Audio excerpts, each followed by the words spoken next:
moo di changer ko ministère am yóbbu ko ci beneen ministère ndax moom moo ko demandé à ce que le président mu def ko ndax dañoo gis lu ñuul ci gestion am.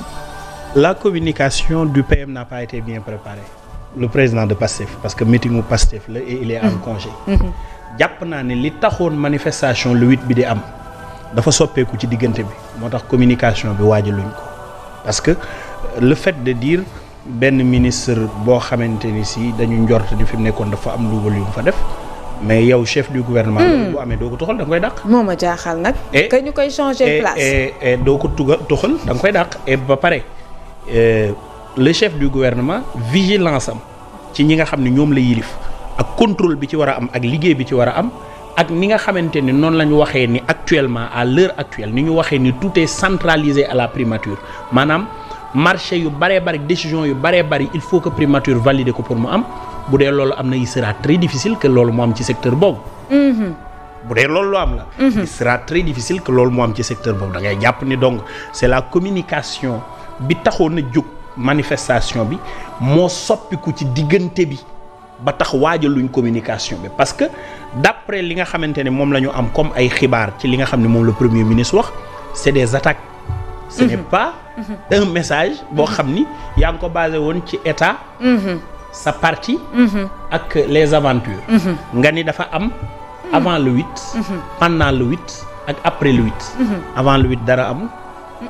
pendant le 8 da nga wax ay nit ci li ñu gis avant le 8 moom ñun ñëpp on a constaté avant le 8 y a rien non y a pas de congé y a le congé ci kuy liggéey jël ko loolu du événement c'est non lieu y a pas événement période bi mu ko jël quoi non période bi mu ko mënti jël vacances du gouvernement bu dee weesu na premier ministre daal ni jël na congé mais yow le premier ministre de la Guinée là n'a pas été hospitalisé au Sénégal période boobu noonu ku ko remplacer ministre de la justice. Voilà donc il faut comprendre que loolu du événement c'est-à-dire dafa am réew mi loo xam ni dafa am nit ñu bari ñoo xam ne amuñu culture politique xamuñu politique ni muy doxee dañu gis benn mouvance rek ñu daw bokk ci boo leen laajoon li xewoon ba waral tey jii nii maître Babacar Seye décédé ñu assassiné ko lan moo xewoon ba tax ñu teg le code consensuel de 92 ban processus moo am ba tax tey Abdou Diouf Abdoulaye Wade saa bu ko Abdou Diouf gañewaan mu ne dañu luubal élection yi keroog bi personnalité indépendante organiser élection yi Abdou Diouf dafa ñàkk élection yi kon na xam li Abdoulaye Wade doon wax dëgg la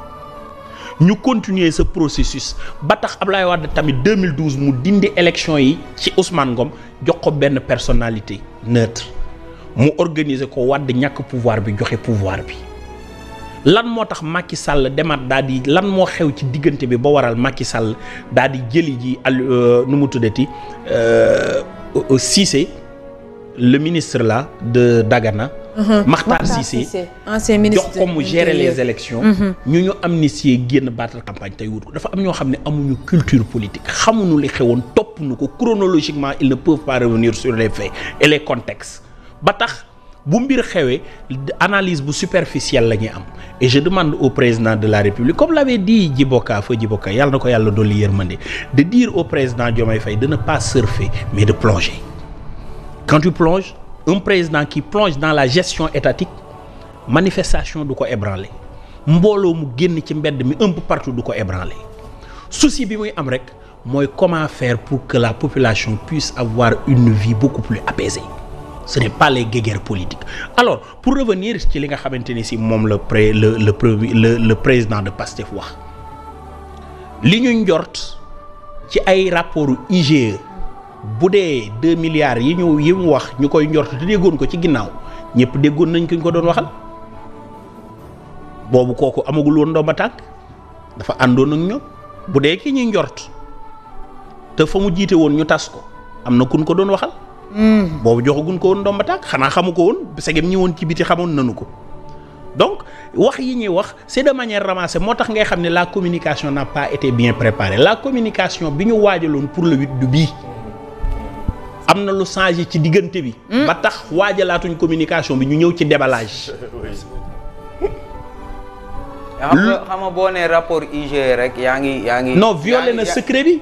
parce que c'est yaa ngi tudd président de la République. mais bien sûr parce que rapport IGE yow moomoo ko. déedéet inspection générale des finances ministère des finances moo koy activé. mais IGE c'est le président de la République qui active l'IGE. et les rapports de l'IGE sont transmis qui est-ce qu'ils sont transmis au Premier ministre. mais au président de la République. c'est comme si tu disais d'une manière indirecte. que wala tu demandais au président de la République de transmettre ces rapports là. oui. et je vous dis. loolu président de la République moo mën a jël décret déclassifié ko. pour moom premier ministre mu mën koo gis. ñi muy waxal ñoo amul culture politique te gëstuwunu Ousmane Sonko. maanaam buñ la déggee rek dafa mel ni dafa am cible boo xamante ne ñoom lay communiquer en quelque sorte waxul ak ñun. gis nga ku yor sam xel di gëstu. di jàng xam ni muy doxee. rapportu IGE inspection générale d'État bi Matar Cissé boobu doon. ak ñu bari doon ko. les Birima Mangara. waaw bu ñu paree ci seen rapport président lañ koy jox. pour ñu am ci accès da koy déclassifier même le premier ministre mënu ci teg bët lu dul président moo ko déclassifier jox ko. kon waxul ak ñun te yow li nga xam ni yaa ko yor mën koo déclassifier pour premier ministre gis ko premier ministre du la ci informer gis nga ko déjà waxul ak ñun. ñooñu taxaw foofu nga xamante ni si ñu bari ci ñoom lu wax ñëw xam nga dañu lay wax ni la Youssou Ndour ndaanaanu woykat bi daf ni bul dégg rek daal di gëm bul gis rek ni waaw. bu wax ñëwee da nga koy seetlu settantal ko booy jàng alxuraan dina am fooy dégg ñu naan la antusi boo xaw man dina bayin na fata bayenu lu ko indi.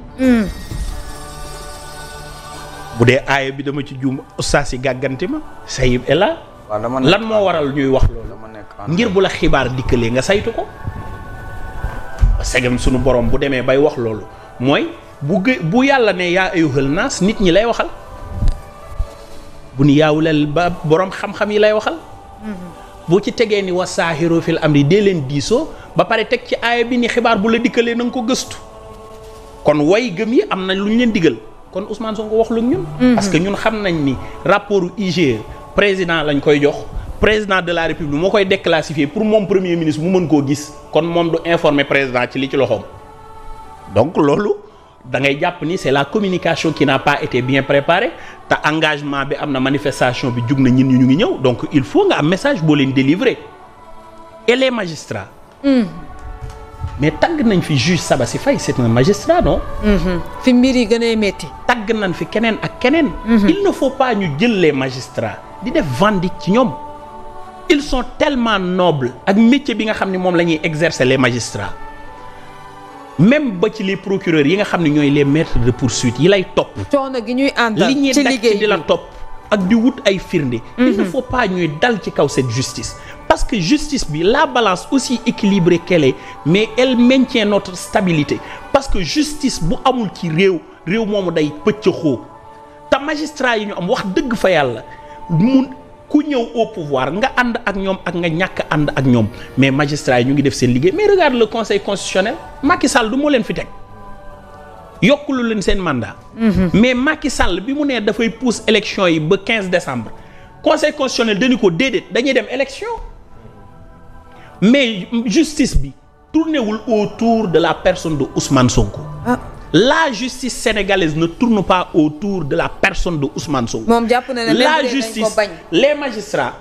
les juges ak métiers annexes yi ci nekk ci seen wet les greffiers it ñu ngi xëy suba ba ngoon jot di liggéey.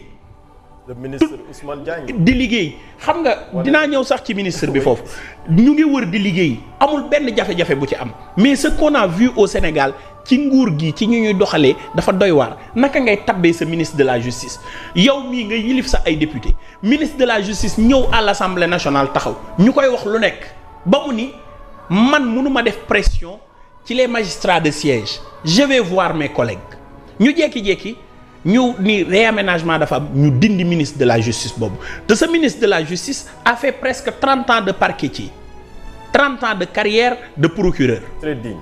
bi ko Aminata Touré ñëwee ci réew mii doonoon ministre ñu koy dindi pour persécuter waa PDS sur le plan politique il avait dit ca jamono boobu duma procureur u gouvernement je suis le procureur de la République laay servir parce que en termes de république mooy lii xew ba tey Senghor est parti, la République sénégalaise continue d'exister.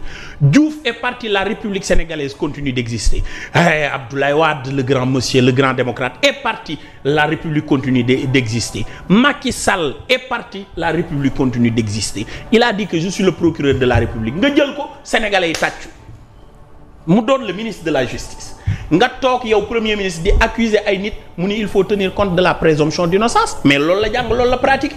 boo defee ay erreur ci kanamam da koy rectifier parce que nit file cour suprême yeggul ci daaneel décision ci moom munoo taxaw nga ni nit ki la nii sàcc la boo waxee nit sàcc la dafa war a fekk yoon atte na ko ba teg ko ay daan ba mu def appel ba appel booba dëggalaat la nu ko defoon ba mu dem cour suprême ba cour suprême dëggalaat loolu nga dog ko mën a wax. mu fàttali la ko ñu dem ba sunu président de la république wax ni nañ def pression ci justice bi waaw nous devons protéger la justice parce que Ousmane Sonko wax na dëgg la justice appartient au peuple c'est au peuple éveillé de protéger la justice. Parce que dans un pays et dans une république, si la justice est attaquée ad vitam aeternam, mais on est dans le déséquilibre. Mënatuñu am stabilité. Donc moom mi nga xamante ni si il est l'autorité qui est au-dessus des autres ministres, notamment le garde des Sceaux, mais dafa war a am taxawaayu protéger les magistrats waaye warul wax loolu noonu di ko dalal ci kaw magistrats yi. Je ne suis pas d'accord. Et déclaration politique là, nous sommes des citoyens, on est libre de montrer si nous sommes d'accord ou pas. Nous ne sommes pas d'accord ci Ousmane Sonko bu passif li mu wax magistrat yi waaye datewul tey jii magistrat yi ñoo ngi liggéey